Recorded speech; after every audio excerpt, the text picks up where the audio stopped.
ya untuk apa namanya memahami bagaimana menghitung agregat demand ya. Agregat demand itu dari apa namanya sama dengan menghitung pendapatan nasional keseimbangan ya.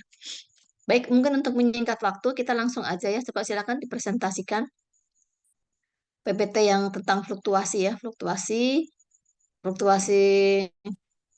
ekonomi dalam jangka pendek ya. Silakan supaya cepat nanti kita kalau tidak di PPT ini tidak ada menghitung apa namanya agregat demand nanti kita akan bahas bersama. Silakan. Siapa ini Mbak Azura? Baik, Bu. Kelompoknya Ririn ya, boleh dipresentasikan. Baik, Bu. Sebentar ya, Bu.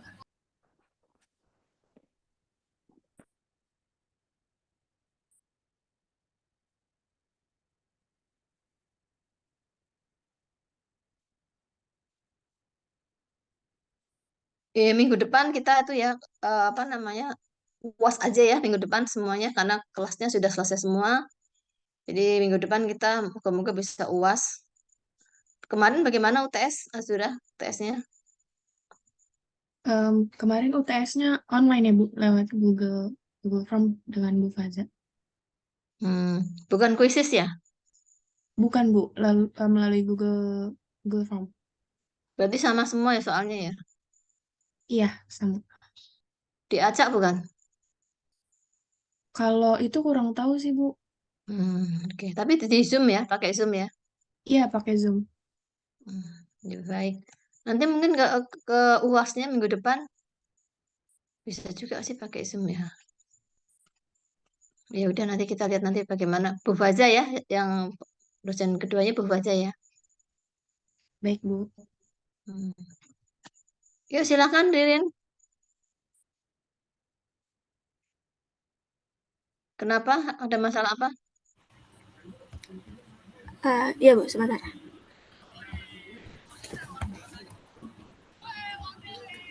Baik, teman-teman. Apakah sudah terlihat? Sudah ya, sudah. Ya.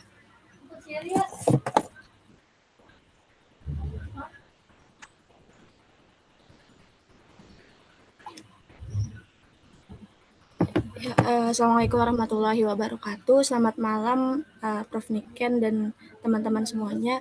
Di sini kami dari kelompok 3 izin ingin memaparkan materi terakhir dari pengantar ilmu ekonomi, yaitu Economic Fluctuation in Short Run.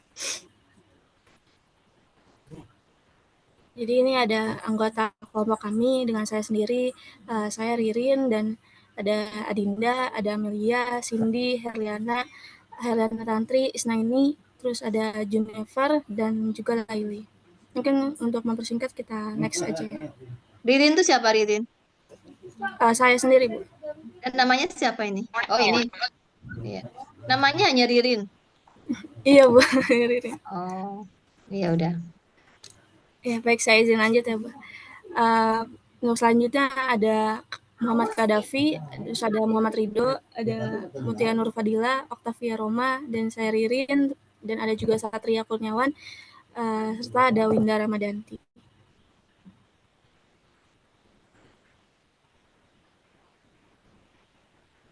Baik, untuk pengertian fluktuasi mungkin bisa dilanjut oleh rekan saya.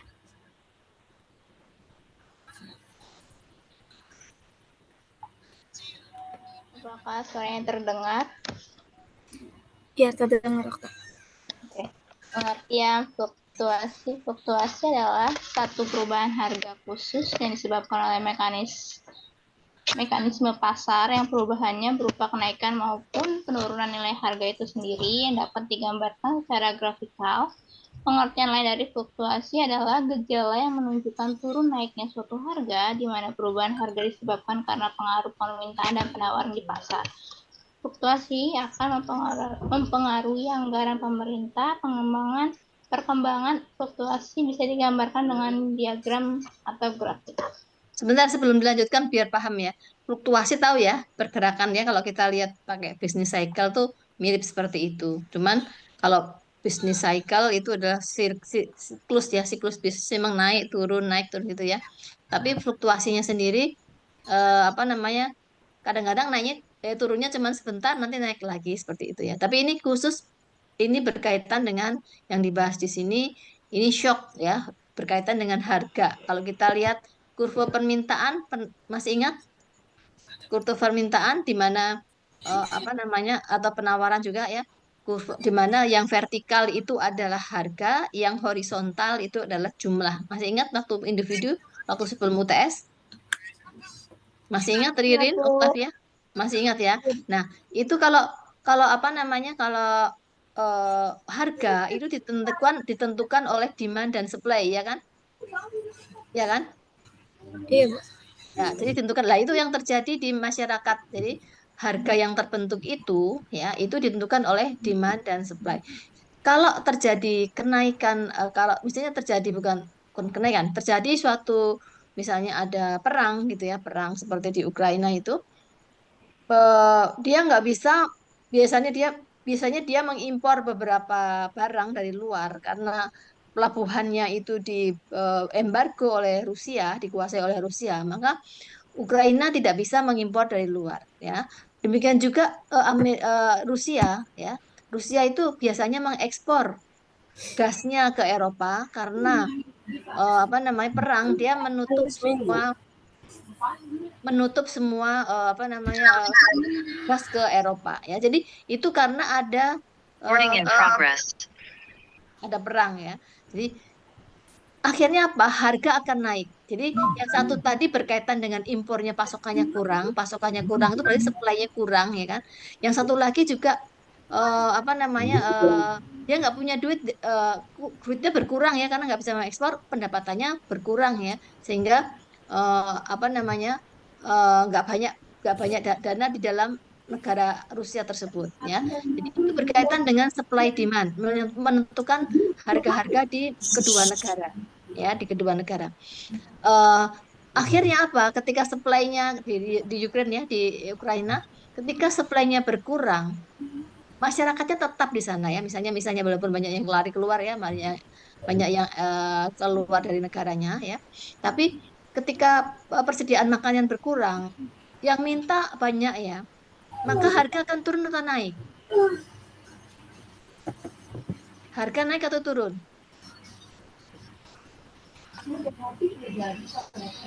Ketika yang minta banyak, berarti harganya naik, Bu. Harganya naik ya kan, jadi harga naik. Nah, itulah salah satu ketika terjadi kenaikan dan harganya itu tidak bakal kembali lagi. Itulah yang disebut dengan perekonomian mereka itu mengalami fluktuasi ya. Perekonomiannya akan mempengaruhi semuanya. Impornya nggak ada, barangnya nggak ada, itu akan mempengaruhi semuanya. Kalau perang pasti ada shocknya, ada fluktuasinya ya. Yang nggak perang pun seperti itu, apalagi yang perang. Itu namanya fluktuasi ya. Itu di salah satu harusnya kelas ini yang presentasi ya. Maaf. Definisi ini disebutkan citasinya ya, sumbernya apa ya. Di beberapa kelas disebutkan sumbernya ya. Nanti diperbaiki ya. Fluktuasi adalah suatu perubahan harga berkaitan dengan harga ya, yang disebabkan oleh bla bla bla ya. Mekanisme pasar yang disebut mekanisme pasar itu keseimbangan antara demand dan supply ya. Ya, yang perubahannya berupa kenaikan maupun penurunan nilai harga itu sendiri yang dapat digambarkan secara grafik ya. Jadi harga ini ditentukan oleh mekanisme pasar yaitu kekuatan demand dan supply ya. Juga fluktuasi adalah gejala-gejala ya yang menunjukkan naiknya suatu harga. Kalau misalnya uang yang beredar itu bertambah ya, uang yang beredar bertambah, ketika uang yang beredar bertambah ya, maka harga akan naik atau turun? Giovanni,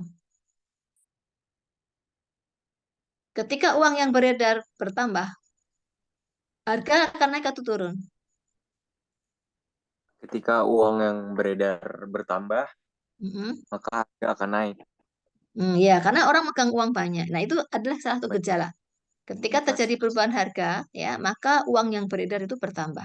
Ya, itu yang alinea kedua. Kemudian yang ketiga, fluktuasi akan mempengaruhi anggaran pemerintah. Ya, kenapa? Kenapa kok adanya gejolak itu, ya, turun misalnya ya, itu kok mempengaruhi anggaran pemerintah? Ada yang bisa menjawab? Mungkin coba dijawab oleh Pandu.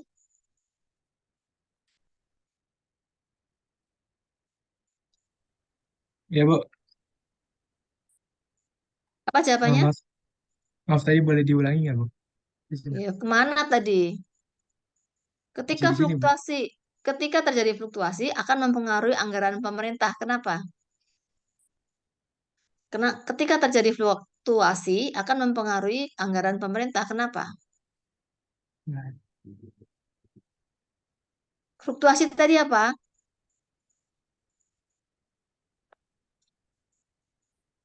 perubahan harga, Bu. Ya, Ya. kenapa mempengaruhi anggaran pemerintah? Eh, ya, karena anggaran pemerintah kan kalau buat beli, maksudnya buat beli barang itu kan menyesuaikan dengan harga. Kalau misalkan harganya naik, ya mungkin anggarannya naik, Bu. Kalau misalkan harga di pasarannya turun, maka anggaran yang dikeluarkan juga turun. Maksudnya ketika ini kan anggaran pemerintah itu apa sih anggaran pemerintah? Diambilkan dari mana?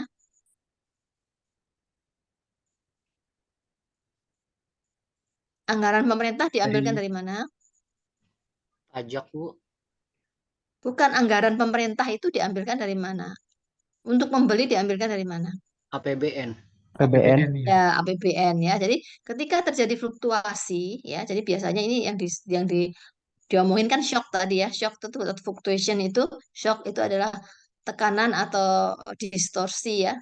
Terjadi sesuatu yang akan menyebabkan fluktuasi ekonomi dalam waktu singkat ya. Biasanya turun gitu ya. Nah, itu akhirnya apa? Penganggaran pemerintah akan apa? Tadi berkaitan dengan harga apa? Anggaran pemerintah akan Berubah, Bu, karena uang Bertambah. yang pembelian dikeluarkan orang. pemerintah akan bertambah, ya kan? Ya kan untuk membeli sesuatu. Akhirnya beberapa yang lain akan berkurang karena APBN kan biasanya kan walaupun defisit anggaran tetapi tetap aja tidak bisa memenuhi semua kalau harga naik ya. Jadi pasti ada yang dipotong seperti itu ya, mempengaruhi anggaran pemerintah. Baik, kita lanjut ya.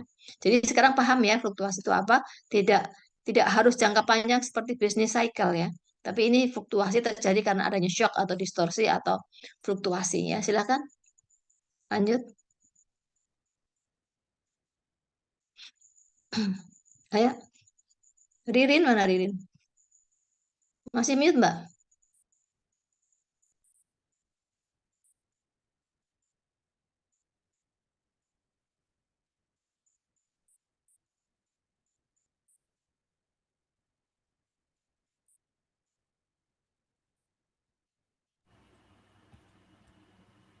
Saatnya mana?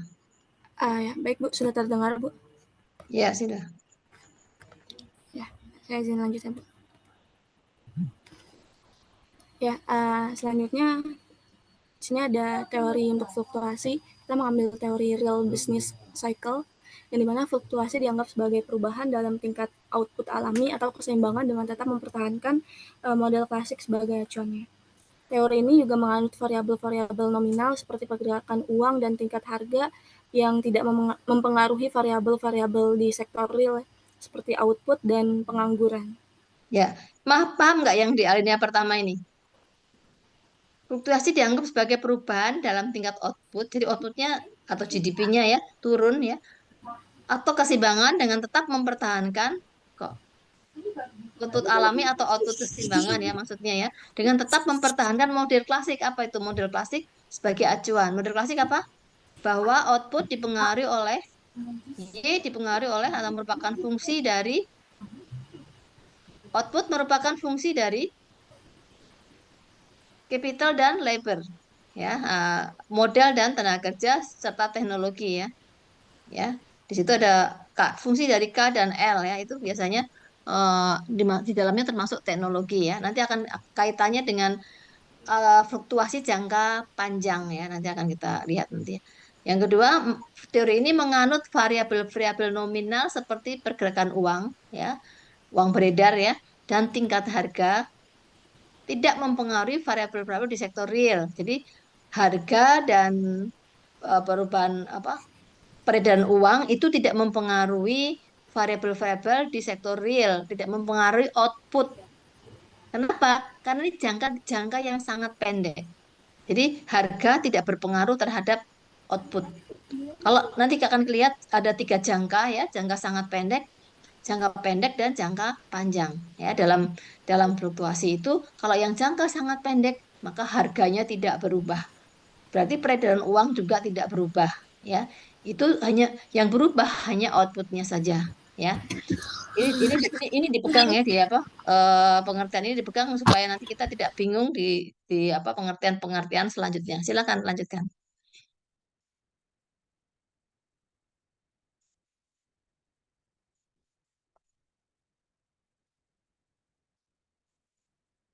Masih mute, Mbak.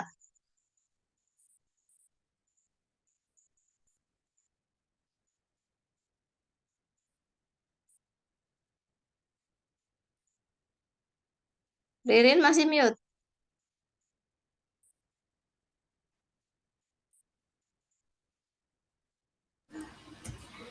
Ya maaf Bu, ini kayaknya laptop saya ada masalah. Baik, selanjutnya ada teori business cycle Keynes, yang dimana upah dan harga bersifat kaku atau sulit berubah gitu, sehingga peranan pemerintah dalam kebijakan fiskal dan moneter sangat diperlukan untuk menstabilkan perekonomian. Dan teori Keynes menekankan pada pentingnya ketidakstabilan agregat ya sebagai penyebab Agregat, terjadinya agregat. agregat sebagai penyebab Agregat. agregat sebagai penyebab terjadinya fluktuasi makroekonomi. Agregat itu kata agregat ya bahasa Inggris double G ya. Paham yang lain mengenai dua ini cuma dua tapi kalau nggak tahu kalau hanya lewat saja nggak paham ya. Jadi kita ulas ya kita diskusikan upah dan harga bersifat kaku atau sticky ya kalau bahasa Inggrisnya sticky ya. Sulit berubah, jadi cenderung tetap, kaku cenderung tetap ya, atau sticky, sehingga peranan pemerintah, jadi harga tidak berubah ya, dalam kebijakan fiskal dan moneter sangat diperlukan untuk menstabilkan perekonomian. Harganya tetap, tetapi outputnya turun, berubah ya. Kemudian si Keynes ya, terkenal dengan teori Keynesian itu yang membuat itu Keynes ya tahun 1936 ya, menekankan pada pentingnya ketidakstabilan agregat sebagai penyebab terjadinya fluktuasi makroekonomi. Jadi kalau ada ketidakstabilan secara agregat ya, secara umum itu tidak stabil, itu menyebabkan fluktuasi di dalam makroekonomi. Makroekonomi itu variabel-variabel makroekonomi. Misalnya menyebabkan apa namanya suku bunga berubah ya, produsen banyak yang tidak memproduksi karena mungkin banyak barang yang tidak diminta atau apapun lah, pokoknya itu variabel makroekonomi ya, itu karena adanya ketidakstabilan secara agregat, itu kata si Keynes ya. Ya, lanjut.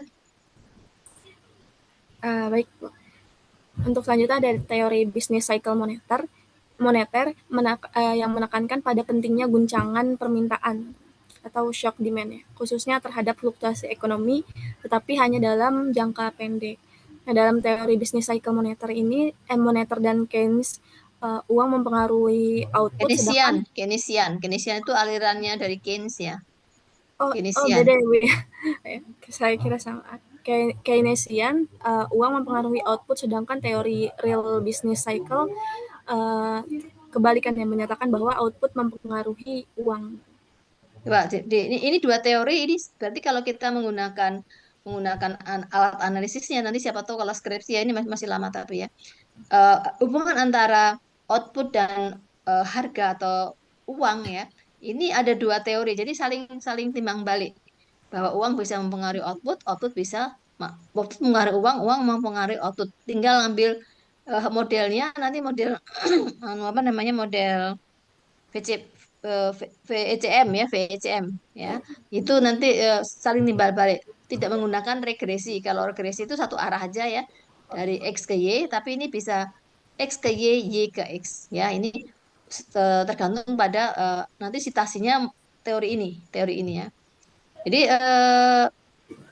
guncangan permintaan atau shock ya, itu misalnya terjadi permintaan yang menurun ya, maka akan terjadi fluktuasi fluktuasi ekonomi ya, itu akan terjadi eh, namanya goncangan ekonomi ya. Contohnya Misalnya ketika pandemi COVID dinyatakan pandemi ya tahun 2020 Maret itu ya, bulan Maret itu pandemi gitu ya, terus orang dilarang bergerak. Akhirnya apa? Permintaan langsung turun ya kan, dalam waktu yang singkat. Ya itu namanya guncangan.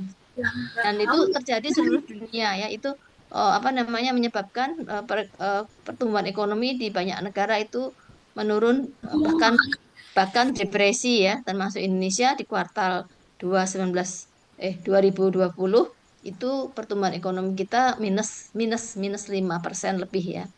Di dunia juga lebih lebih dalam lagi, yaitu dalam jangka yang pendek yang kuartal 3 ya.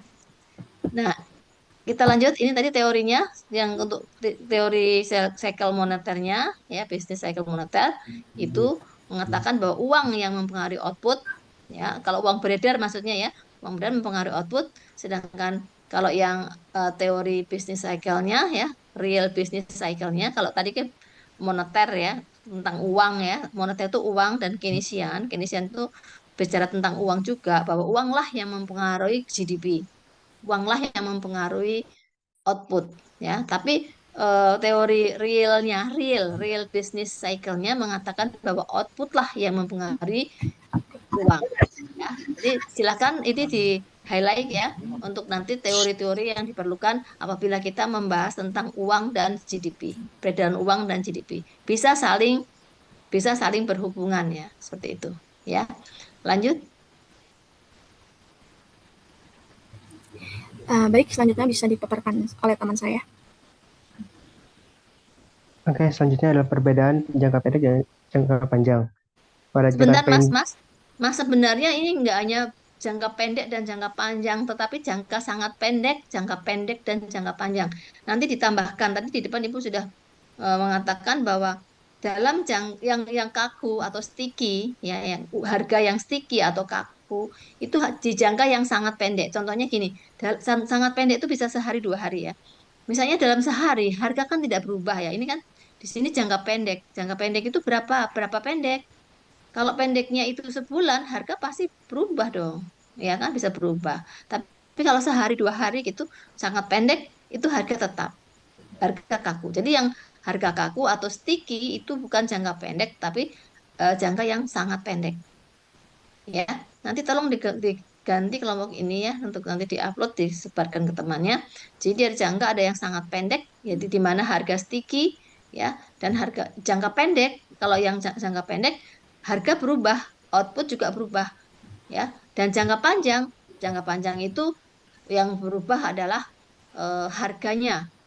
Jangka panjang itu apa namanya outputnya tetap. Nanti akan dijelaskan oleh kelompok ini ya. Jadi untuk yang Ibu tekankan yang pendek ini nanti tolong ditambahkan jangka yang sangat pendek dan jangka pendek. Yang ini adalah pengertian yang jangka sangat pendek. Ya. Tapi ini nggak dimunculkan anunya ya, outputnya kok nggak dimunculkan sih Mbak ini. Ada dua yang dibicarakan jangka-jangka ini ya, jangka sangat pendek, dan jangka panjang antara apa namanya harga dan output. Kan kalau dalam kurva itu kan yang vertikal itu adalah harga, yang horizontal itu adalah output ya. Jadi kita membahas dua hal ya, jangan hanya harga saja tetapi harga dan output. Ya nanti ya kelompok Ririn dan kawan-kawan ya nanti ditambahkan. Ya dilanjut. Baik, Bu. oke, pada jangka panjang itu harga bersifat fleksibel, bisa menghadapi perubahan dalam penawaran atau permintaan. Sebagai contoh, BI mengurangi jumlah uang beredar 5%, mengurangi seluruh harga 50% termasuk rupiah. Variabel real tetap sama, tidak menyebabkan fluktuasi output atau kesempatan kerja. Pada jangka yang sangat pendek, bersifat kaku, banyak harga tidak menanggapi perubahan Tidak kebijakan moneter. tidak mengalami apa menanggapi? Tidak, tidak menanggapi. ya, tidak menanggapi perubahan kebijakan moneter dan tidak mudah untuk merubah harga. Ya. Outputnya bagaimana? Jangka sangat pendek? Bentar, Bu.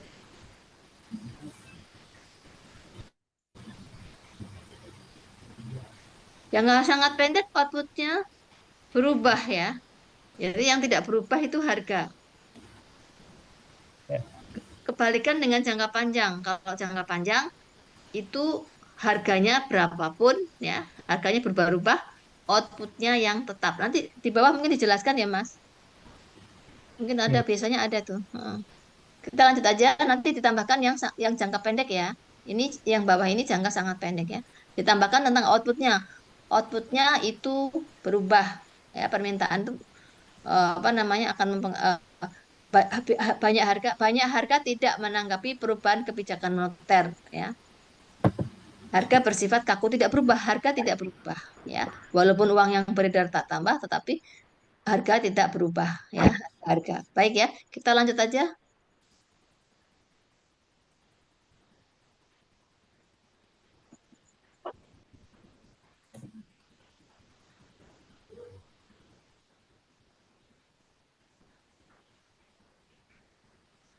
Ini kenapa ini kok? Baik, ini mungkin boleh dilanjut oleh rekan saya.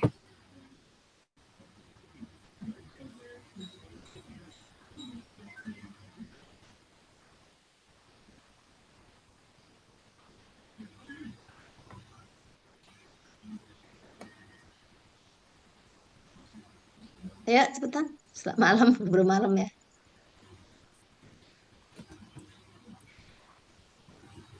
Ya baik, Bu.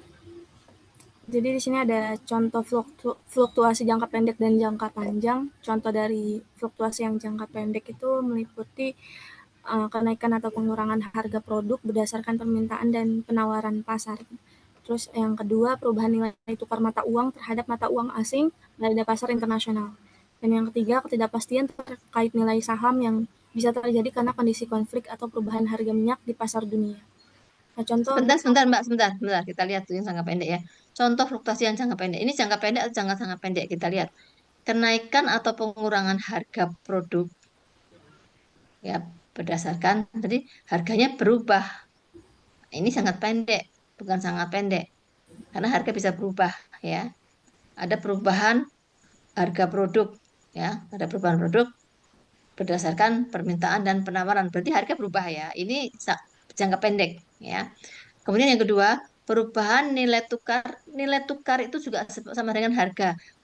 Nilai tukar itu ditentukan oleh permintaan dan penawaran uang asing. Jadi harga juga ada perubahan. Jadi ini pendek ya. Ini pendek, bukan sangat pendek ya, pendek. Karena pendek itu cirinya harga berubah, output juga berubah ya.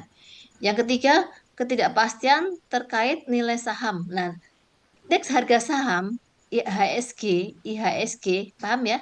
IHSG itu juga juga merupakan harga seperti harga karena apa? Ditentukan oleh eh, penawaran dan permintaan saham. Ya, kalau penawaran berarti banyak saham yang dijual, ya kan? Kalau banyak saham yang dijual berarti penawarannya bertambah, gitu ya. Tapi kalau banyak ya orang yang beli, permintaannya yang bertambah. Jadi IHSG atau indeks harga saham gabungan itu ditentukan oleh permintaan dan penawaran saham, ya. Atau kalau banyak yang menjual berarti penawarannya bertambah. Kalau banyak yang membeli, jadi permintaannya akan bertambah sebaliknya ya. Seperti itu ya. Ketidakpastian terkait nilai saham yang bisa terjadi karena kondisi konflik atau perubahan harga minyak di pasar dunia. Jadi saham itu merupakan salah satu instrumen dalam investasi ya. Orang punya duit itu diinvestasikan bisa berupa saham, bisa berupa emas, bisa ditabung di bank dan selanjutnya ya. Nah, salah satu tadi alat investasi ini saham. Kalau kalau misalnya terjadi konflik atau perubahan minyak, harga minyak dunia kan tidak banyak yang tidak banyak ketidakpastian ya, maka orang akan menginvestasikan berupa saham atau berupa alat instrumen investasi yang lain. Misalnya saat ini terjadi gejolak kenaikan harga minyak di pasar dunia ya. Apa yang dilakukan oleh para investor yang punya duit itu ditaruh di mana? Kita lihat alat instrumen yang nilainya naik apa? Muhammad Ridwan? Muhammad Ridho? Apa?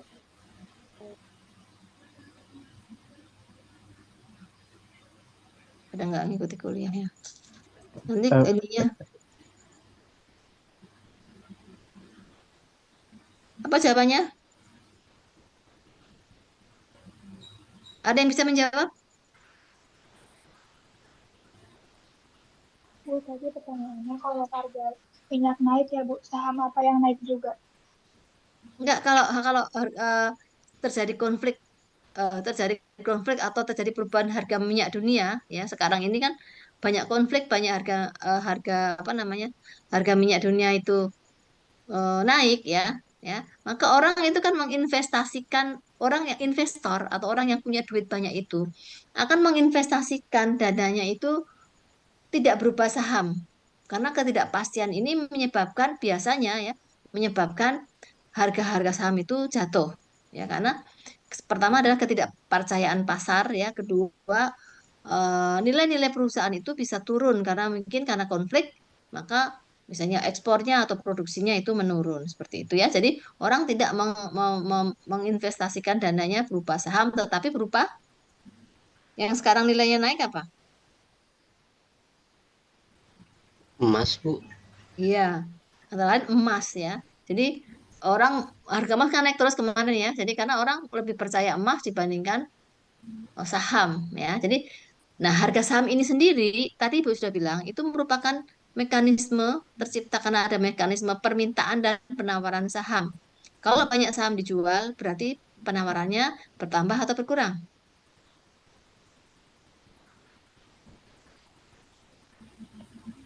Penawarannya bertambah, Bu. Tambah. Ya, bertambah dan sebaliknya ya. Paham ya? Ini jangka pendek benar. Nanti contohkan yang jangka sangat pendek ya. Kita lanjut jangka panjang. Contoh fluktuasi jangka panjang, yaitu meliputi perekonomian saat pandemi yang mempengaruhi pergerakan nilai mata uang rupiah dan menyebabkan fluktuasi ekonomi sangat panjang. Yang panjang. Yang kedua itu kenaikan atau pengurangan harga minyak di pasar dunia yang mempengaruhi pendapatan dan pengeluaran pemerintah, serta kebijakan pemerintah dalam subsidi bagi kebutuhan produksi maupun konsumsi. Ya, jadi jangka panjang tadi dibilang apanya yang berubah?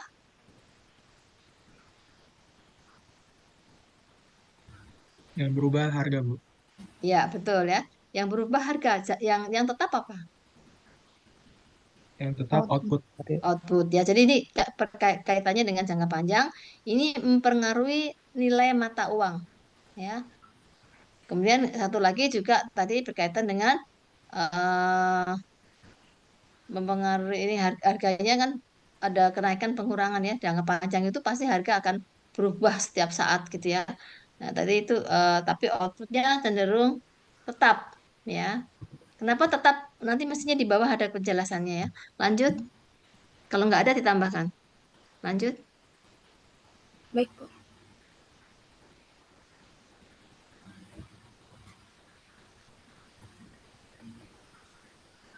Ya, selanjutnya yaitu faktor penyebab fluktuasi ekonomi. Yang pertama yaitu kondisi perekonomian suatu negara. Kondisi perekonomian suatu negara sangat mempengaruhi fluktuasi harga. Kondisi perekonomian ini pun dapat dipengaruhi oleh faktor eksternal seperti bencana alam, perang, dan sebagainya. Dan juga faktor internal seperti jumlah pengangguran, tingkat pendapatan, dan sebagainya. Kondisi perekonomian yang stabil di sebuah negara tentu mengurangi kemungkinan terjadinya fluktuasi harga. Yang kedua, yaitu Sebentar, kebijakan Mbak, sebentar. pemerintah. Yang pertama, sebentar. Ini kaitannya dengan ada yang pertanyaan, beberapa mahasiswa bertanya tentang topik yang dibahas ya, yang akan menjadi proyek mahasiswa itu. Nih, kondisi perekonomian suatu negara. Yang perekonomian suatu negara itu ujung-ujungnya, ya, paling ujung itu kan biasanya pertumbuhan ekonomi ya. Pertumbuhan ekonomi itu dihitung dengan GDP real. Jadi GDP real atau pertumbuhan ekonomi dipengaruhi oleh, nah, silahkan kalau yang belum fix ininya apa namanya judulnya tadi dipengaruhi apa aja Mbak Adinda? Kondisi perekonomian dihitung di indikatornya misalnya pertumbuhan ekonomi atau GDP ya, itu bisa mencerminkan suatu kondisi perekonomian suatu negara. Yang mempengaruhi apa? Faktor eksternal, Bisa seperti eksternal, bencana bisa alam, internal. Enggak, bisa eksternal, bisa internal. Eksternal misalnya bencana alam itu enggak bisa dihitung ya. Itu enggak ada datanya. Apalagi perang, Itu juga nggak ada datanya, paling dummy variabel ya. Yang internal apa? Pengangguran, tingkat Nah, pendapatan, pengangguran, apalagi tingkat pendapatan. pendapatan.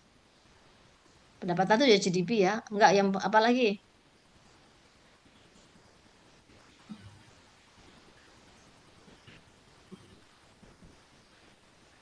Ayo, itu tadi yang disebutkan. Udah Bu, di sini Oh, penjelasannya itu cuma aja. 2. Ya, jadi beberapa yang mempengaruhi itu bisa eksternal, bisa internal. Kalau eksternal tadi yang disebutkan itu nggak ada datanya. Pengangguran ada datanya nggak ada, ya. Ada. Ya, kedua, Kedua, kebijakan pemerintah. Dalam menjalankan perekonomian suatu negara, pemerintah pasti memiliki beberapa kebijakan, baik itu kebijakan fiskal maupun moneter. Kebijakan yang diatur oleh pemerintah dapat mengendalikan fluktuasi ekonomi, terutama saat mata uang mengalami inflasi atau krisis ekonomi. Yang ketiga yaitu transaksi internasional. Dalam transaksi yang terjadi antara negara atau secara global, tentu ada aliran dana yang masuk atau keluar. Hal tersebut memberikan pengaruh terhadap naik turunnya harga. Transaksi tersebut seperti ekspor, impor, utang, investasi, dan sebagainya. Yang keempat yaitu ekspektasi dan spekulasi. Adanya harapan terhadap nilai harga tertentu memengaruhi tingkat fluktuasi. Selain itu, ekspektasi menentukan perkiraan atau spekulasi terhadap nilai harga. Yang kelima yaitu permintaan dan penawaran. Jumlah permintaan dan penawaran terhadap suatu barang tentu dapat menyebabkan harga barang tersebut naik atau turun. Jumlah permintaan dan penawaran dapat berkaitan dengan ekspektasi dan spekulasi terhadap suatu barang. Misal, jika terjadi spekulasi sebuah barang langka, maka harganya akan naik. ya. Jadi kalau yang bawah udah bisa ekspektasi ya. Kalau bisa terlalu berlebihan, misalnya, oh berharap emas harganya misalnya naik tinggi banget gitu ya. Padahal itu salah kan gitu ya. Jadi itu bisa menyebabkan fluktuasi karena orang berinvestasi ke emas, investasi yang fix, yang apa, yang langsung nggak ada misalnya ya. Itu akan mempengaruhi perekonomian fluktuasi. Transaksi internasional betul tadi ekspor impor, kemudian kebijakan pemerintah yang salah misalnya ya, akan menyebabkan fluktuasi ekonomi. Ya, lanjut.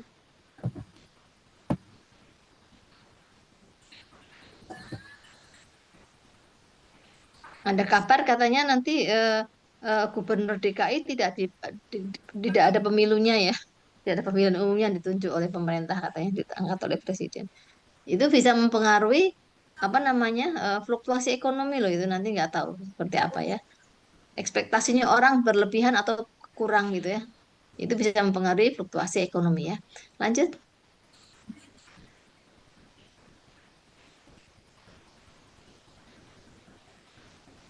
Ayo Ririn lanjut.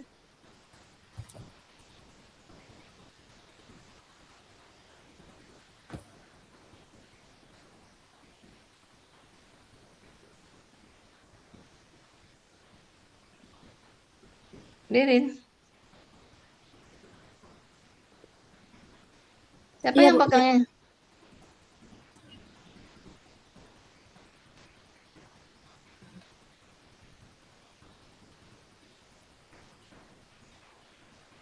Baik, yang selanjutnya ada permintaan dan penawaran agregat. Permintaan Agregat. agregat adalah kumpulan permintaan jumlah kuantitas barang dan jasa yang ingin dibeli dari seluruh rumah tangga, perusahaan, dan pemerintah dalam sebuah negara. Eh, Kemudian penawaran agregat adalah kuantitas barang dan jasa yang diproduksi dan dijual pada setiap tingkat inflasi di sebuah negara.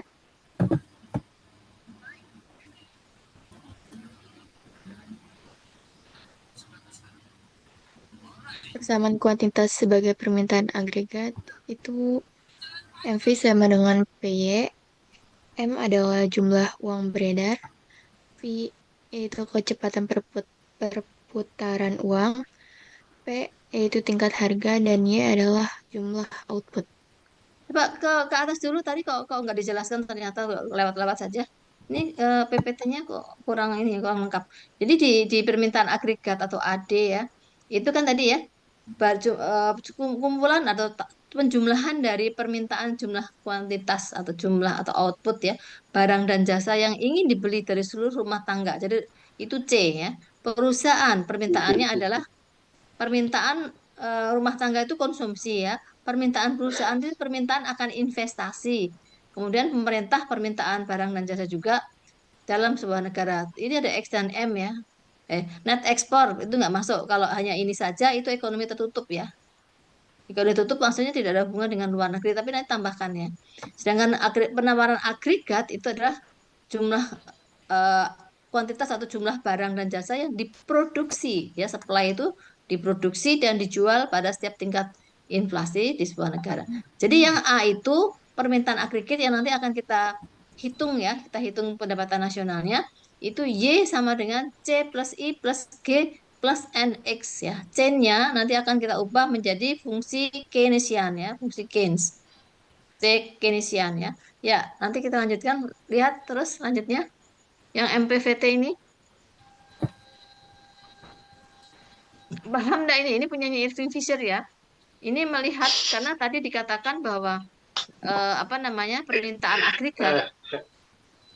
agregat itu adalah berkaitan dengan karena namanya permintaan ya berkaitan dengan tingkat harga-harga dan output ya maka kita akan lihat dan itu dipengaruhi oleh peredaran uang ya dipengaruhi oleh peredaran uang itu dengan biasanya menggunakan rumus ini ya M adalah jumlah uang yang beredar V adalah velocity of money itu adalah apa namanya percepatan perputarannya ya berapa kali berputar uangnya P adalah price dan Y adalah output.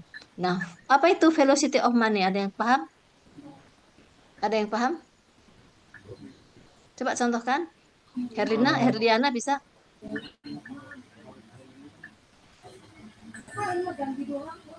Herliana bisa?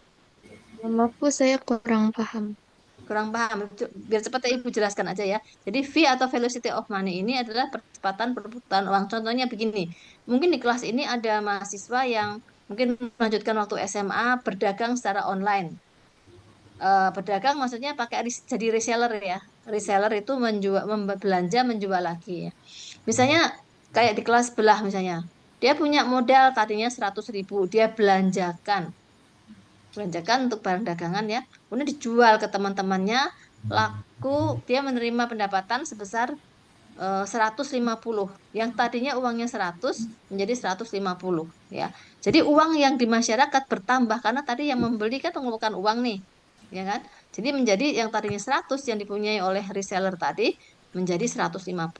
Ketika dia menerima 150, dia belanjakan lagi uang 150 membeli barang, kemudian dijual kepada yang dijual barang-barang tersebut, dia dapat uang 300.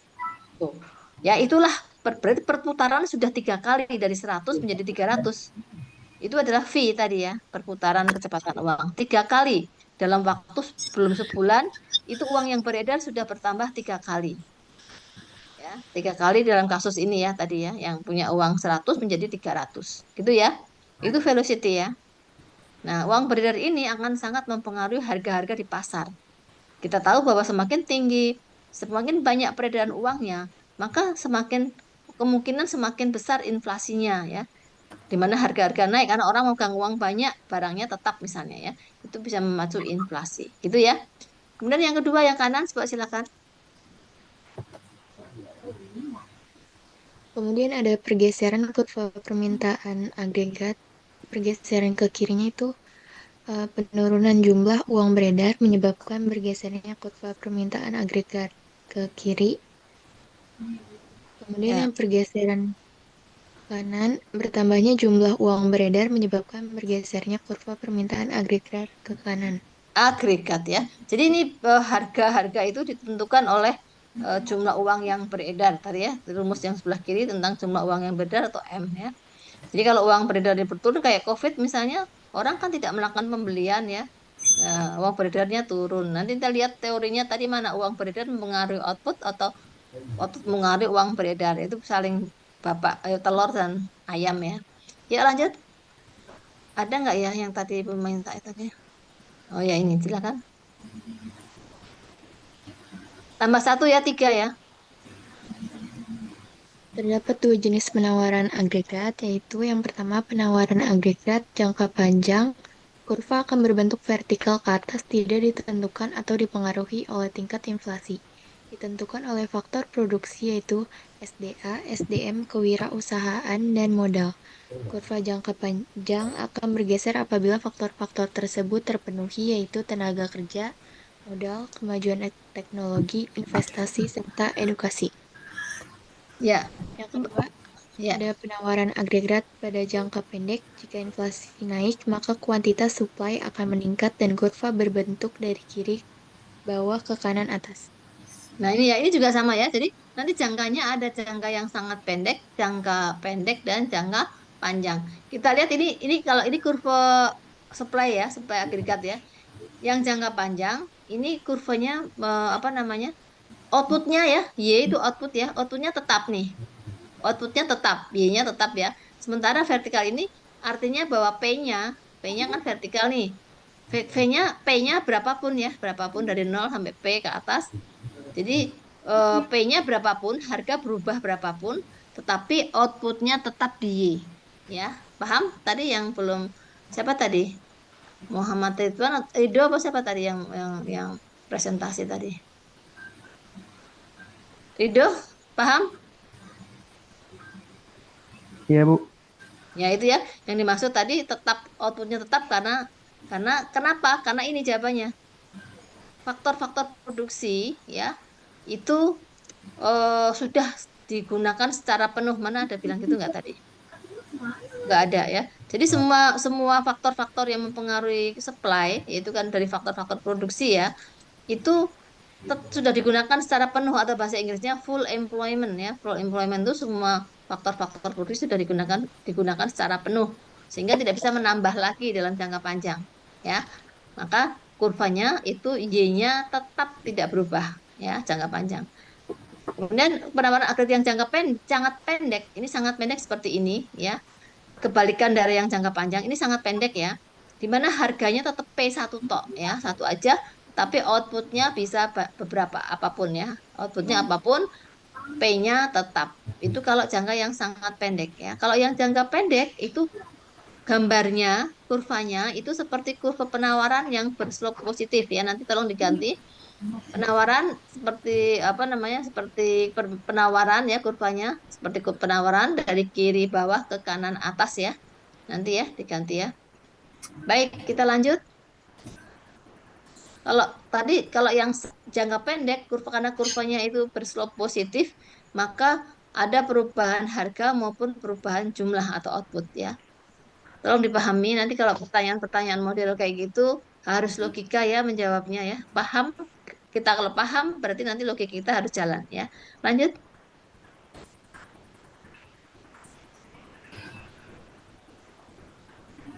Beberapa hal yang mencakup agregat demand adalah Agregat agregat demand adalah agregat agregat demand adalah seluruh barang konsumsi, barang modal yang digunakan untuk proses produksi, kegiatan ekspor impor, dan program pembelanjaan pemerintah negara.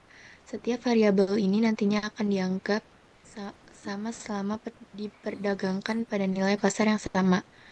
Terdapat beberapa faktor yang mempengaruhi agregat demand, yaitu yang pertama perubahan suku bunga, yang kedua tingkat pendapatan dan kesejahteraan masyarakat, yang ketiga perubahan ekspektasi inflasi, yang keempat perubahan nilai tukar mata uang. Nah, ini yang mengambil GDP atau pertumbuhan ekonomi ya, bahwa pertumbuhan ekonomi atau GDP itu bisa dipengaruhi oleh perubahan suku bunga, tingkat pendapatan dan kesejahteraan masyarakat. Kesejahteraan masyarakat itu bisa diukur oleh misalnya apa ya? Diukur oleh orang sejahtera, misalnya tingkat pendidikannya tinggi gitu ya, atau mungkin apa? Tidak ada ketimpangan misalnya ya, tidak ketimpangannya rendah, kemiskinannya juga rendah. Itu bisa mempengaruhi Y atau output atau GDP ya. Kemudian juga ekspektasi inflasi atau tingkat inflasi ya. Itu mempengaruhi juga agregat demand atau Y atau output ya, output GDP ya. Juga perubahan nilai mata uang. Itu mempengaruhi kemarin ada yang nanya, nggak tahu ke kelas ini atau bukan, itu pakai yang inflasi dan nilai tukar untuk mempengaruhi pertumbuhan ekonomi ya. Ya lanjut, ini kalau sudah jam 9, ayo lanjut.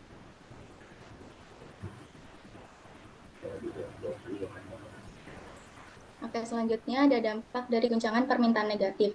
Dampak dari guncangan permintaan negatif yaitu dapat menggeser kurva AD atau aggregate demand ke kiri yang menyebabkan output dan kesempatan kerja turun dalam jangka pendek. Namun sepanjang waktu harga-harga turun dan ekonomi menurunkan kurva permintaan menuju kesempatan kerja penuh waktu. Maka dapat disimpulkan bahwa dampak dari guncangan permintaan negatif yakni berupa penurunan output, peningkatan pengangguran dikarenakan turunnya kesempatan kerja dalam jangka waktu pendek, sehingga menyebabkan melemahnya pertumbuhan ekonomi. Untuk mengatasi dampak dari guncangan permintaan negatif, diperlukan kebijakan ekonomi yang tepat, seperti kebijakan fiskal dan moneter, guna memperkuat permintaan agregat dan mendukung pertumbuhan ekonomi. Coba kalimat yang pertama itu membingungkan. Coba dampak dari guncangan permintaan negatif. Permintaan negatif itu permintaan yang turun ya, maka dibilang negatif ya. Yaitu dapat menggeser kurva AD. Jadi ketika permintaannya turun, agregat demandnya turun, kurvanya turun ya kan? Ya ke kiri ya. Ini kalau coba dari kurva AD1 ya, kalau itu berpotongan dengan jangka panjang LRAS ya, LRAS itu long run aggregate supply, AD1 berpotongan dengan long run average supply, kok average apa? Aggregate supply ya. Maka P-nya kan P aja ya. P-nya P aja ya kan? Kemudian Y-nya tetap Y aja, outputnya tetap. Tapi ketika permintaan itu turun, ya permintaan agregat turun bergeser ke bawah, maka harganya turun ya, jadi P2, P1, dan tetapi outputnya tetap Y. Ya, tapi dalam jangka pendek harganya itu tetap P, jangka pendek itu sangat pendek ya, sangat pendek itu P tetap, tetapi outputnya yang berubah. Ya, kita lihat jangka pendek dan jangka pak. Ini di sini contohnya adalah jangka sangat pendek dan jangka panjang ya.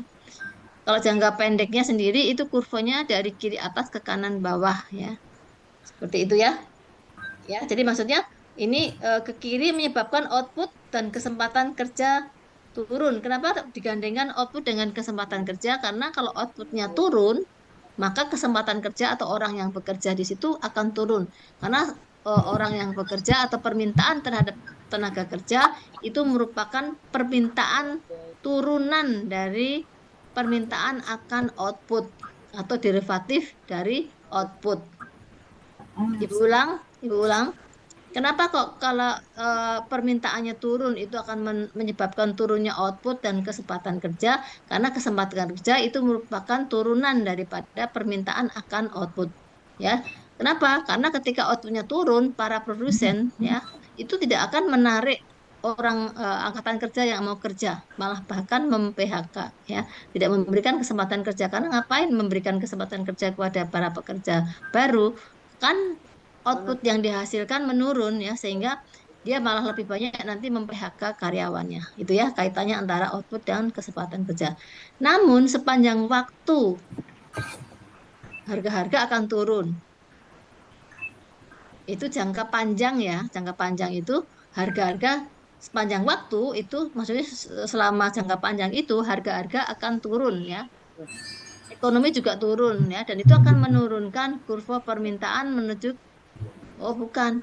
Jadi kenapa kok outputnya itu tetap di dalam jangka panjang ya, sepanjang LRAS ini kenapa kok Y-nya tetap? Karena faktor-faktor produksi yang digunakan itu sudah digunakan secara penuh atau istilahnya full employment. Semua faktor-faktor produksi seperti capital dan labor itu sudah digunakan secara penuh. Jadi tidak bisa menambah lagi output dalam jangka panjang ya. Itu jawabannya kenapa kok dalam jangka panjang outputnya tetap ya. Berikutnya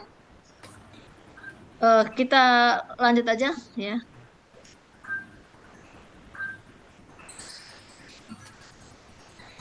Baik, Selanjutnya ada dampak dari guncangan penawaran negatif, yaitu yang pertama peningkatan harga produk. Guncangan penawaran negatif menghasilkan kenaikan harga karena pasokan menyusut. Hal ini dapat mengancam kelancaran arus perusahaan dan meningkatkan persaingan harga bagi konsumen. Mbak, memotong kalimatnya, jangan asal memotong ya, coba diresapi. Ulang. Yang pertama, peningkatan harga produk. Guncangan penawaran negatif menghasilkan kenaikan harga karena pasokan menyusut. Hal ini dapat mengancam kelancaran arus kas perusahaan dan meningkatkan persaingan harga bagi konsumen. Yang kedua, penurunan agregat output. Peningkatan agregat. Oke, kebalik nih. Penurunan output agregat. Output secara agregat ya. Kalau bahasa Inggrisnya kan agregat demand, agregat supply ya. Jadi kalau bahasa Indonesia output agregat gitu kan. Maksudnya agregat itu semuanya ya. Nanti diganti ya, penurunan output agregat. Ya, lanjut. Mengakibatkan layanan ekonomi menurun seperti hilangnya pekerjaan dan pengaruh pada kesejahteraan masyarakat. Dan mempengaruhi, jangan pengaruh. Dan mempengaruhi kesejahteraan masyarakat. Lanjut. Yang ketiga, inflasi dapat menyebabkan lonjakan inflasi karena penurunan agregat output dan kenaikan harga dapat memperlancar arus kas perusahaan dan meningkatkan persaingan harga untuk konsumen. Tolong nanti dilengkapi Mbak ya. Adanya goncangan atau shock atau fluktuasi ekonomi dari sisi penawaran dapat menyebabkan lonjakan inflasi karena penurunan agregat output, karena penurunan output agregat dan kenaikan harga dapat memperlancar arus kas perusahaan.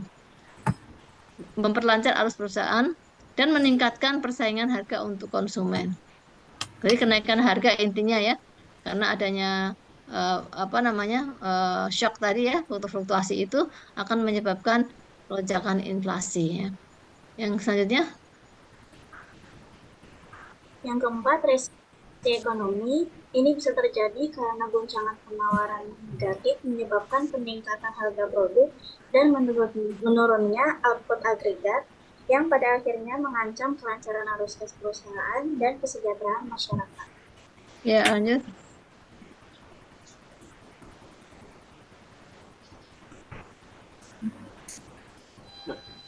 Untuk melakukan penyesuaian perekonomian terhadap siklus ekonomi, otoritas moneter atau bank sentral suatu negara mengendalikan besaran moneter untuk mencapai tujuan perkembangan ekonomi. Kebijakan moneter juga dikenal sebagai instrumen makroekonomi. Siklus kegiatan ekonomi juga dikenal sebagai siklus bisnis, dapat didefinisikan sebagai perubahan yang terjadi dalam perekonomian sebagai akibat dari perubahan kondisi bisnis. Nah, dari gambar yang siklus ekonomi di kiri ini, pergerakan siklus ekonomi dari titik A ke titik B, otoritas moneter harus mengambil tindakan untuk mempersingkat durasi resesi. Dalam hal ini terdapat dua kebijakan moneter, yaitu counter-cyclical monetary policy dan pro-cyclical atau accommodative monetary policy. Apa itu? Contohnya apa, Mas? Ya. Yang counter-cyclical apa? Counter-cyclical itu adalah kebijakan moneter yang cyclical. Counter-cyclical monetary cyclical. Kan pakai cyclical. Iya. Iya, oke, Cek. Counter-cyclical yaitu pola penerapan kebijakan moneter yang secara aktif bersifat memperlunak perkembangan kegiatan ekonomi yang cenderung menuju titik balik ekstrim. Dan pro-cyclical Mas, pelan-pelan bacanya ya. Pro-cyclical.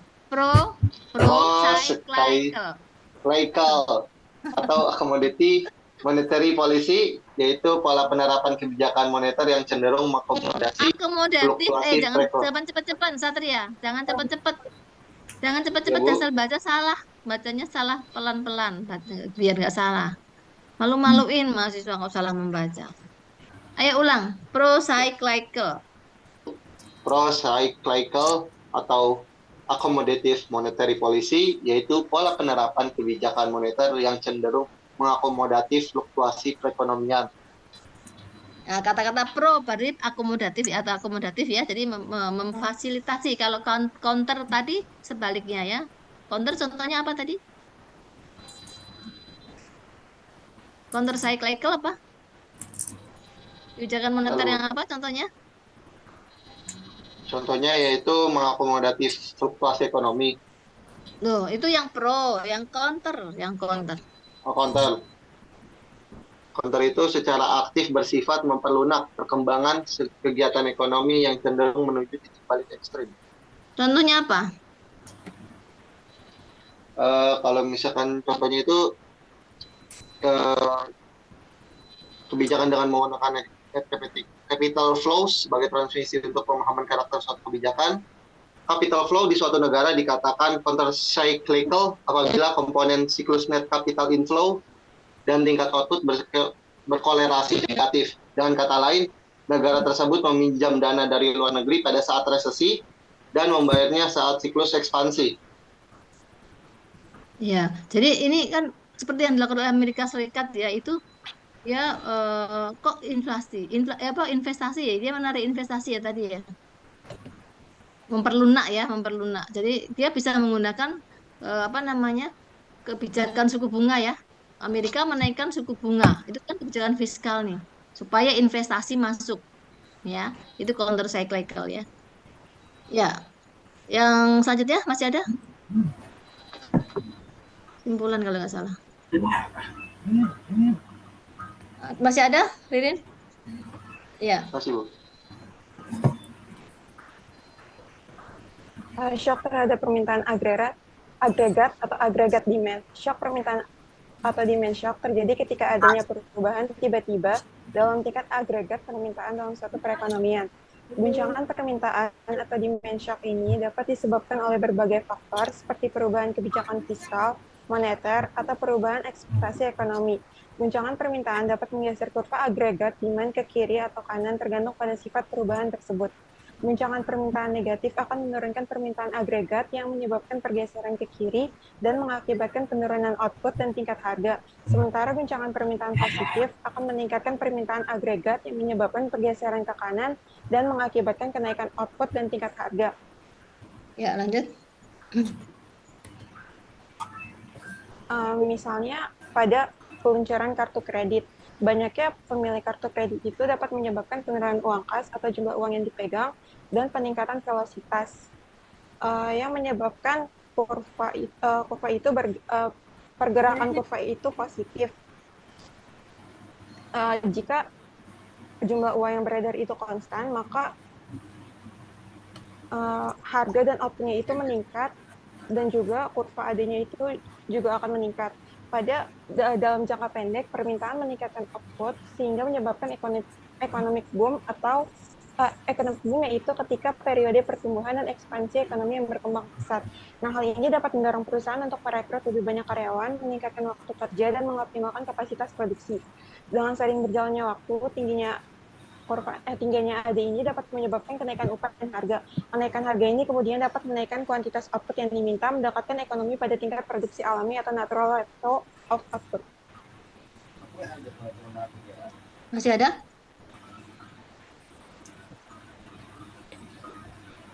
Iya, Bu. Ini. Yang selanjutnya adalah shock terhadap penawaran agregat. Shock jenis ini mengubah biaya produksi sehingga perusahaan terpaksa mengubah harga barang dan jasa yang diproduksinya. Contohnya itu kayak kemarau panjang yang menyebabkan gagal panen sehingga harga barang produksi pertanian akan naik. Yang kedua, ada dikeluarkannya undang-undang tentang keharusan perusahaan membersihkan polusi yang dikeluarkannya, menyebabkan biaya produksi meningkat sehingga harga barang produksi juga akan naik. Yang ketiga, ada permintaan kenaikan upah oleh serikat buruh sehingga harga barang produksi dinaikkan. Ya, ini jadi sisi kalau shock terhadap agregat penawaran ya, penawaran agregat itu berarti dari si produsen ya yang mempengaruhi produksi ya. Kalau yang satu lagi yang permintaan tadi yang mempengaruhi permintaan ya atau agregat apa namanya permintaan agregat. Ada lagi? Cukup? Makasih Iya, ya. Bu. Coba diturunkan. Lihat ini waktunya sudah mau 9:30 ya, sebentar. Ini ada satu, coba diturunkan. Ibu mau ngasih contoh soal ya untuk nanti di ini apa? Ini di uh, slideshow-nya diturunkan. Oke. Ya, ini untuk apa namanya? Untuk nanti di ujian. Ini apa namanya? Misalnya diketahui ya soal begini. Diketahui kita akan menghitung agregat demand ya. Agregat demand itu rumusnya tadi ini belum masuk tadi ya. Y sama dengan atau tidak hapus dulu aja. Agregat demand itu nanti dilihat di buku ya. Sama dengan C plus I plus G plus NX. NX itu loh, kok nggak ada? Sama dengan C plus I plus G plus NX. NX itu net ekspor ya. Jadi ekspor main impor ya. Kemudian itu rumusnya, rumus agregat demand ya. Kita akan melihat pendapatan nasional atau agregat yang equilibrium, equilibrium ya. Itu bisa misalnya gini rumusnya. Diketahui C C-nya si Keynes ya, Keynesian itu C sama dengan misalnya 50 ya plus 500 saja. 500 plus 0,75 Y ya. Ini rumus Keynes ya. Konsumsinya Keynes. Kemudian I sama dengan 300 misalnya ya. Kemudian G sama dengan misalnya 500 ya. Kemudian X sama dengan misalnya 300 ya. Dan sebentar. Ya, hilang.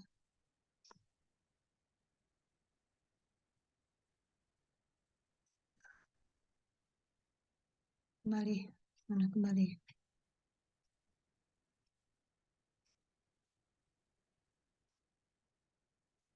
Ketahui C sama dengan 500 plus 0,75 Y ya. Terus I sama dengan tadi berapa? 400 ya, 400. Kemudian G sama dengan 450 misalnya ya. Kemudian ekspor itu sama dengan 300 misalnya ya. Kemudian impor itu sama dengan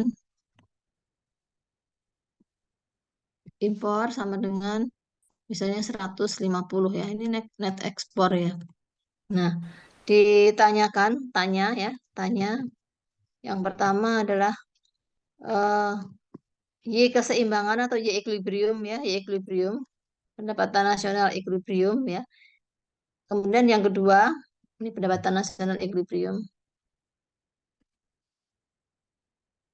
Pendapatan atau agregat demand pendapatan nasional equilibrium, keseimbangan. Kemudian yang kedua, Y equilibrium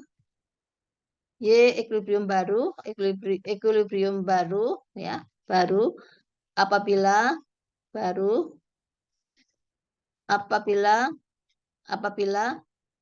misalnya investasi itu bertambah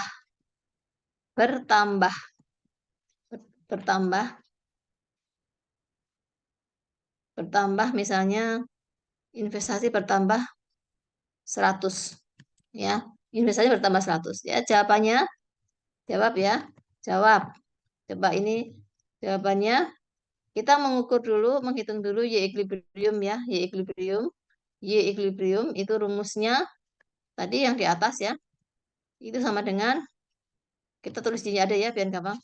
Y sama dengan C plus I plus G plus X min M ya. Oh ini min. Kita masukkan Y sama dengan, ya salah satu coba kelompok ini yang C-nya dimasukkan berapa? Ayo masukkan 500. Plus Halo. 0,75 Y. 500 plus 0,75 Y. Ya, terus plus 400. 400 Plus 450. plus 450 terus plus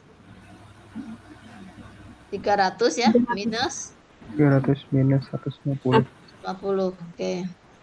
Y sama dengan, coba dihitung semua itu, yang konstantanya, Y sama dengan, ini yang yang Y itu kita pindah sebelah kiri ya. Y minus 0,75. Y ya, sama dengan coba dihitung semua itu yang nilai angka-angkanya itu, yang konstan itu 1.500 Bu. berapa? 1.500. 1.500 ya, oke 1.500. Jadi ini kita pindah si Y-nya, kita pakai rumus 1 minus ini kan boleh Ibu tulis begini ya, 0,75. Ini kali Y ya, boleh ya, kali Y gini ya. Ya kan? Y min 0,75 Y kalau kita tulis persamaannya seperti ini boleh ya? Boleh, Iya, Bu. Bu. Sama dengan 1.500. Nah, Y-nya berapa? Y sama dengan, sehingga Y equilibriumnya, ya equilibrium sama dengan 1.500, ya kan? Atau, kan itu kan kalau 1 dikurangi 75 berapa? 0,25. 0,25. Ya, 0,25 itu berapa? 1/4. Seperempat, ya, seperempat. Kalau di sini sebelah kirinya itu dikali, berarti kalau pindah ke kanan akan dibagi, ya, dibagi. Jadi kita akan pindahkan di sebelah kanan yang 0,25 ya. Berarti 1.500 dibagi 0,25 ya, 0,25 ya kan? Ya kan? Iya, Bu. 0,25 tadi disebut sebagai apa? 0,25 itu berapa? 1/4. Seperempat kan? Iya. Seperempat menjadi Dikali 4. 4. Ya, 1/4 jadi 4 ya. Nah, ini kalikan aja 6.000. 6.000. Ya, ketemu Y equilibrium ketemu. Sekarang yang kedua, Y equilibrium 2 ya. Ini ada 2 cara. Yang pertama, kan ini kan mencari Y equilibrium yang baru apabila Y-nya bertambah 100. Jadi Y-nya tadinya berapa? 400 ya, Bu. I-nya tadinya 400. Kalau bertambah 100 jadi 500. 500. Nah, ini kita bisa menghitung dengan cara seperti ini tadi yang di atas ini ya, nomor 1 ini. Tapi kita juga bisa menghitung dengan cara cepat, yaitu bahwa Y yang kedua itu merupakan Y yang pertama ditambah dengan tambahan atau delta. Tambahan atau delta itu tandanya segitiga ya, tapi ini enggak ada insert simbol ya. Ibu belum nemu insert simbol, kita tulis aja delta ya. Delta I, ya kan? Yang pertama kan I tadi ya. Tambahan I ya kan? Nah, ini sama dengan, nah, Y satunya kan 1.000, berapa? 6.000 ya? Iya kan? Iya, Bu. 6.000. Nah, sekarang kita akan menghitung delta I-nya. Sorry kok delta I. Delta Y, sorry salah. Akan menambah delta Y. Jadi, Y2 itu sama dengan Y1 ditambah dengan delta Y, ya, atau tambahan Y. Ya. Nah, kita sekarang mencari tambahan Y ya, mencari tambahan Y. Bagaimana cara menghitung cepatnya? Ya, ini nanti akan kita isi. Cara menghitung cepatnya begini, bahwa delta Y itu sama dengan delta Y atau tambahan Y itu sama dengan angka multiplier atau disingkat sebagai K. K itu singkatan dari angka multiplier ya, dikalikan dengan delta tambahan I. Tambahannya kan I tadi. Kalau ada tambahan investasi, berapa pendapatan nasional yang baru? Kan itu ya. Nah, ini kita menghitung dengan mencari adanya tambahan investasi itu menyebabkan tambahan pendapatan nasional berapa tambahannya ya. Nah, kita bisa menggunakan rumus angka multiplier itu K. Apa itu angka multiplier ya? Ini ketemunya nanti berapa tambahannya ya? Ya, nanti isi aja dulu ya biar nanti, soalnya nanti kalau kita seling-seling nanti apa namanya akan apa namanya akan nggak bisa mencari lagi, harus nulis lagi ya. Ini dikalikan 4 kali delta I kan 100 ya. Ini nanti ketemunya, ini nanti Ibu akan jelaskan ya. Ini 400 ya, sehingga ini ketemunya 6.400 ya, ketemunya menjadi berapa? 6.400 ya. Nah, dari mana ini? Apa itu K ya? Kita akan lihat di sini K ya. K itu adalah angka multiplier. Ini angka multi atau angka pengganda. Angka pengganda. Pengganda itu multiplier itu pengganda ya, pengganda. Artinya apa? Menggandakan yang investasinya hanya bertambah 100, tetapi adanya pertambahan 100 itu menyebabkan tambahan pendapatan nasional itu 400 ya. Besarnya berapa angka pengganda? Pengganda ya. Besarnya berapa? Besarnya itu adalah seper MPS. K itu sebesar 1/MPS. Apa itu MPS? MPS itu adalah kecenderungan konsumsi marginal. Ini dari kata dari 1 dibagi dengan 1 min MPC. MPC-nya itu 0,75 ya. Jadi ketemunya seper MPS. Itu adalah angka pengganda ya. Kita sekarang akan lihat kenapa kok MPC kok ada kaitannya dengan MPS. Nah, ini dari kata ini. Jadi pendapatan nasional itu sama dengan digunakan untuk konsumsi dan saving ya. Dan saving. Nah, kalau kita bagi semua dengan Y itu menjadi 1 sama dengan C plus S, C plus Y, C per Y ya. Kok gede-gede semua nih. C per Y ini ditambah dengan S per Y ya. Nah, ini kalau delta itu namanya MPS marginal propensity to consume atau kita lihat ini seperti ini ya. Kita hilangkan ininya MPC-nya. Kita lihat ini namanya MPS plus MPC ya, itu MPC plus MPS. Nah, ini ya. Jadi MPS itu sama dengan 1 min MPC. MPC ya, tadi kenapa angka multiplier itu sama dengan angka modulus dari 1/1 min MPC ya. Jadi sorry ini MPC ya, seperti ini. Nah, kok dibilang K adalah 1/1 min MPC dari mana gitu ya. Ini menghitungnya begini. Jadi tadi dari rumus Y sama dengan C plus I atau C0 ya, angka apa namanya konsumsinya Keynes ya, plus tadi dari C plus I plus G, C-nya diganti dengan fungsi konsumsi Keynes ya. Jadi C0 MPC Y ya. Jadi 0,75 itu adalah MPC Y ya. Ini fungsi konsumsinya Keynes. Ini C0 plus MPC Y itu untuk ganti C ya. Ditambah dengan I plus G plus X min M. Ya, seperti ini. Nah, kita sekarang pindahkan si MPCY sama-sama Y, kita pindah sebelah kiri ya. Jadi kita tadi sudah ketemu tadi di sana 1 min MPC ya. 1 min MPC, sorry. 1 min MPC ya kali Y sama dengan ya C0 sorry, C gede. C0 plus I plus G plus NX aja ya. NX itu net ekspor seperti ini. Ya, sehingga Y-nya sama dengan ya, kita pindah sebelah kanan ya, menjadi yang perkalian menjadi pembagian ya. Jadi 1 dibagi dengan 1 min MPC ya. 1 dibagi dengan 1 min MPC ya. Kali ya. Kali C0 plus I plus G plus NX. Nah, ini ya. Inilah yang disebut dengan angka multiplier. Kenapa 1? Karena sebetulnya C0 ini 1 min MPC itu dipindah ke kanan menjadi C0 plus I plus G plus NX per ya. Per 1 min MPC ya. Tapi kita pindahkan yang seperti tadi membagi ke kanan nih, ke kanan ya. Yang tadinya harusnya di bawah sini karena nggak bisa ngetiknya ya. Maka seperti ini 1/1 min MPC kali C0 plus I plus G dan seterusnya ya. Ini seperti ini. Nah, kalau apa namanya, yang satu main MPC itu adalah MPS ya.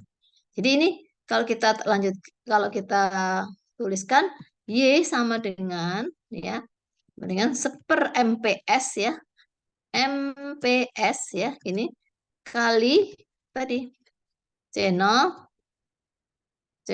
plus I plus G plus NX. Nah, ini angka multiplier. Tadi sudah terbukti di sini angka multipliernya atau K, angka penggandanya itu seper MPS. MPS-nya berapa? 0,25 ya. Halo? Ya, Bu, 0,25. MPS-nya kan 0,25. Tadi MPC-nya 0,75 kan. Sehingga 1/0,25 menjadi 4. Karena 0,25 adalah seperempat ya.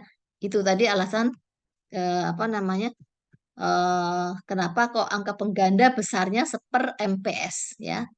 Nah, ini nanti bisa menggunakan model seperti ini ya. Atau model seperti ini tinggal nambahkan 100. Ya, tolong diambil gambarnya supaya nanti buat belajar.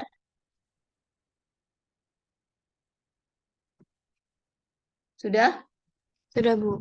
Sudah ya. Jadi silakan ini nanti dipelajari untuk apa namanya, untuk nanti di ujian itu pasti keluar ya.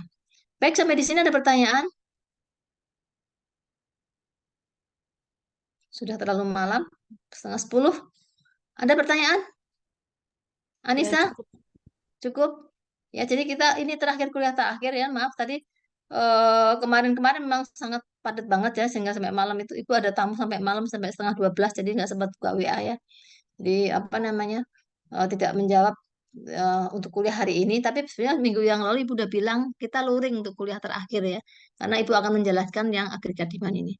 Ya, kita minggu depan ujian ya. Assalamualaikum warahmatullahi wabarakatuh. Oh ya, Azura, tolong Iya, Bu. absennya hari ini. Ini banyak yang nggak hadir ya. Jumlah mahasiswa berapa? Ada 40. Berapa? 40, Bu. 40. Berarti yang nggak hadir 3 ya. Iya, Form 06 itu harus diisi ya. Nanti akan dikumpulkan karena sebenarnya kita sekarang sudah luring loh ya, nggak boleh daring lagi karena sudah dikurangi jamnya ya. Untuk mata kuliah yang lain yang belum selesai itu sebenarnya harusnya luring ya. Baik, kita akhiri saja, minggu depan kita UAS ya. Assalamualaikum warahmatullahi wabarakatuh. Selamat istirahat ya. Ibu live ya. Ibu, Bu, Ya. Ibu, maaf Bu, saya mau tanya untuk tugas kita yang pertama Bu, yang disuruh Yang bikin proyeknya makalah. ya. Ya, Hmm. itu dibikinnya makalah atau gimana Bu? Makalah itu jadi seperti tulisan artikel biasa ya. Artikel itu maksudnya untuk proyeknya mahasiswa. Jadi kan topiknya sudah dipilih. Itu topik itu nanti di dalamnya ada variabel. Jadi misalnya, oh mau bicara tentang pengangguran, tentang pengangguran misalnya. Topiknya pengangguran. Kalau pengangguran sudah masalah ya. Kalau pengangguran sudah masalah. Tapi kalau bilang agregat demand misalnya, itu belum tentu masalah. Karena misalnya kalau penurunan agregat demand berarti masalah. Ya, jadi kalau sudah pengangguran, kemiskinan itu yang bisa ditolerir itu adalah yang bisa diterima itu adalah antara 4 sampai 5%. Tapi kalau kemiskinan yang sudah 8% atau 10% itu masalah. Kemiskinan bukan, yang 4 sampai 5% itu adalah pengangguran. Ya, pengangguran di beberapa daerah wilayah di Jawa Barat itu meningkat ya. Pengangguran kalau sudah lebih dari 4 atau 5% itu adalah masalah. Kalau kemiskinan enggak, kalau miskin masalah, tetap masalah ya. Yang miskin itu tidak boleh berapa persen, harus semua orang nggak miskin ya, sejahtera. Yang tujuan negara itulah sejahtera. Tapi kalau pengangguran boleh, yang bisa diterima itu 4 sampai 5%. Karena pengangguran sendiri tidak harus pengangguran yang betul-betul nggak dapat pekerjaan. Kadang-kadang orang nganggur itu karena sengaja nganggur ya, karena dia sudah punya banyak duit, dia ngapain kerja gitu ya, misalnya seperti itu. Atau disebut dengan pengangguran sukarela ya. Nah, kalau kemiskinan masalah. Jadi kalau bilang pengangguran, kalau sudah lebih dari 4 atau 5% itu masalah. Nah, kalau bilang topiknya apa? Pengangguran. Tapi penganggurannya 3%. Oh, nggak ada masalah ya. Jadi yang kita lihat adalah yang ada masalahnya ya. Topik ditentukan dulu. Dicarikan mengapa milih topik itu di latar belakang ya. Isinya adalah latar belakang, kemudian apa namanya, masalah dirumuskan, perumusan masalah ya, perumusan masalah, dirumuskan masalahnya apa, kemudian tujuan dan manfaat daripada mini riset ini ya, kemudian apa namanya teori teori teori penghubung antara faktor-faktor yang mempengaruhi. Jadi di dalam latar belakang masalah ini, Ibu ulang ya, di latar belakang masalah itu isinya pertama adalah bicara tentang topik ya, topik secara umum. Tadi pengangguran misalnya ya, tentang pengangguran, masalah sebabnya apa pada pengangguran gitu ya. Setelah itu apa namanya bicara tentang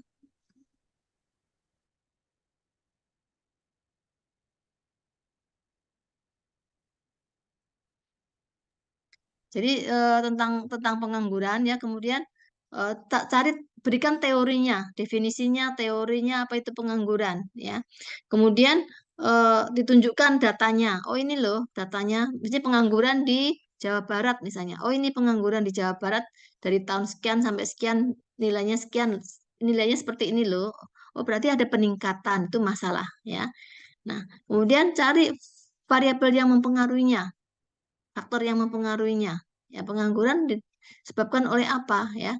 Itu dituliskan apa? Kata siapa bahwa si X1 atau faktor yang mempengaruhi tadi berpengaruh terhadap pengangguran, misalnya seperti itu. X2-nya minimum kan 2X ya.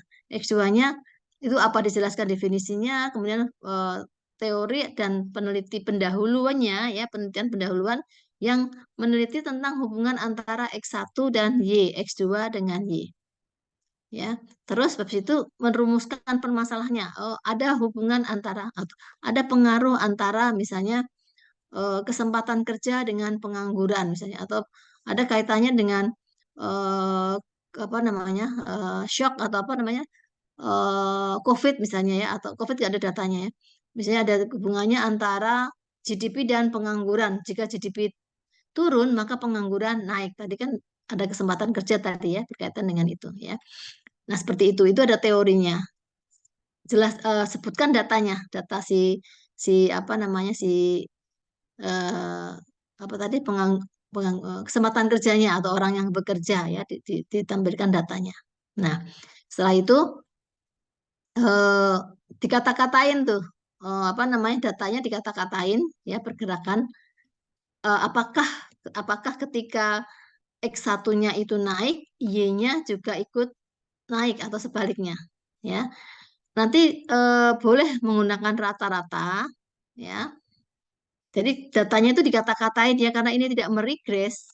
Kemarin nggak meregres ya, atau meregres ya? Azura, ini meregres apa enggak kemarin diminta? Enggak sih, Bu. Enggak ya, cuma mengata-ngatai karena semester 1 belum dapat software ya, dapat mengolah data ya. Jadi dikata-katain misalnya rata-rata berapa, rata-rata Y-nya berapa, rata-rata X-nya satunya berapa, rata-rata X2-nya berapa. Nah, kemudian dilihat pergerakannya, apakah ketika X1-nya itu cenderung naik misalnya ya, Y-nya cenderung turun. Boleh diomong-omongin seperti itu ya. Nah, tadi kesimpulan bahwa menurut si A, si B, si C bahwa si X1 itu berpengaruh terhadap Y. Menurut si A, si B, si C bahwa si X2 itu berpengaruh terhadap Y, misalnya seperti itu aja ya. Jangan lupa itu citasinya itu dijadikan daftar referensi, daftar pustaka. Dah itu aja. Nggak usah pakai kata pengantar dan seterusnya. Cukup lembar apa namanya judul ya, di lembar pertama itu judul, kemudian mungkin pakai logo UNJ ya, terus nama kelompoknya, tahun, bawah sendiri tahun ya. Gitu aja. Paham? Baik, paham, Bu. Terima kasih, Bu. Baik, kita Terima akhiri kasih, saja. Bu. Ya, kita akhiri saja ya pertemuan kita malam ini. Assalamualaikum warahmatullahi wabarakatuh. Waalaikumsalam warahmatullahi wabarakatuh. Waalaikumsalam Terima kasih, warahmatullahi Bu. wabarakatuh. Terima kasih, Bu.